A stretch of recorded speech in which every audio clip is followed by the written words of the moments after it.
আজকে গুরুত্বপূর্ণ দুটি বিষয় নিয়ে আপনাদের সাথে গল্প করব। বন্ধুরা কেমন আছেন? নিশ্চয়ই ভালো আছেন। আমিও আপনাদের দোয়ায় মোটামুটি ভালোই আছি। আজকে গুরুত্বপূর্ণ দুটি টপিকস নিয়ে আপনাদের মাঝে চলে আসলাম। তাহলে চলেন গুরুত্বপূর্ণ বিষয় আপনাদের সাথে শেয়ার করি। 1 নম্বরে হচ্ছে মানুষের দুঃখ, কষ্ট, অভাব, এবং 2 নম্বরে হচ্ছে অসুস্থতা। অভাব এবং অসুস্থতা এই দুটি বিষয় নিয়ে আপনাদের সাথে আজকে আলাপ করব। প্রথমত হচ্ছে অভাবী লোক ও দুঃখ কষ্টের লোকগুলির সম্বন্ধে। আমাদের মধ্যে যারা অভাবে আছে তাদের মনের কষ্ট দূর করার জন্য আমরা আশেপাশের বন্ধু বান্ধব, আত্মীয় স্বজন, পাড়া প্রতিবেশীর সাথে এগুলি সবসময় শেয়ার করতে থাকি। মানুষ আসলে বলি, আহারে আমার কত কষ্ট, এই সে, আমার সংসারে অশান্তি, আমার স্বামী অযোগ্য, আমার স্বামী কাজ করতে পারে না, এজন্য আমাদের সংসারে অভাব।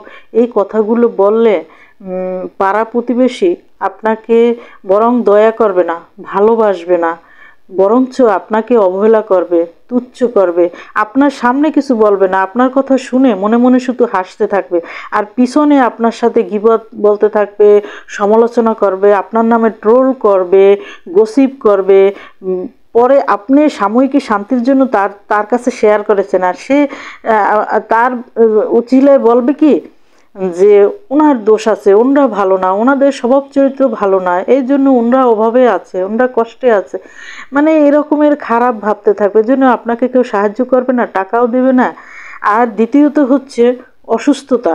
আপনি অসুস্থ হলে মানুষের কাছে কখনো শেয়ার করবেন না, আশেপাশে মানুষের কাছে। কিন্তু ডাক্তারের কাছে আমাদের বলতে হবে, যেহেতু সে আমাদের ঔষধ দেবে, সে কিছুটা রোগ আমাদের সাময়িকই ভালো করবে যতদিন আমরা বেঁচে আছি। তাই ডাক্তার ছাড়া পাড়া প্রতিবেশী, আত্মীয় স্বজনের কাছে রোগের কথা কখনো বলবে না। অসুস্থ মানুষকে কেউ কখনো মূল্য দেয় না, তাদেরকেও অবহেলা করে। অসুস্থ মানুষের কাছে একটা ভালো পরামর্শ নিতেও আসে না, বলে সে লোক অসুস্থ, তার কাছে কী নেব। তাই যতটা সম্ভব অসুস্থতাকে ঢেকে রাখবেন, বলবেন ভালো আছি, কারণ মানুষকে কখনো সুস্থ করতে পারে না। আপনি যদি বলেনও সে সুস্থ করার মালিক একমাত্র আল্লাহ। তাই আমরা সবসময় আল্লাহর কাছে বলবো, আল্লাহ তুমি আমাদের সুস্থতা দান করো, তুমি আমাদের অভাব দূর করে দাও, তুমি আমাদের অবস্থা পরিবর্তন করে দাও। যে আমাদের সৃষ্টিকর্তা, তার কাছে আমরা ফরিয়াদ করব। কিন্তু মানুষের কাছে বলে আমাদের কোনো লাভ নাই, বরঞ্চ আমরা তাদের কাছে মূল্যহীন হয়ে পড়ব, আমাদের তুচ্ছ ভাববে, আমাদের অবহেলা করবে, আমাদের অবজ্ঞা করবে। তাই যতটা সম্ভব মানুষের কাছে কোনো সময় হেয় প্রতিপন্ন হতে যাবেন না।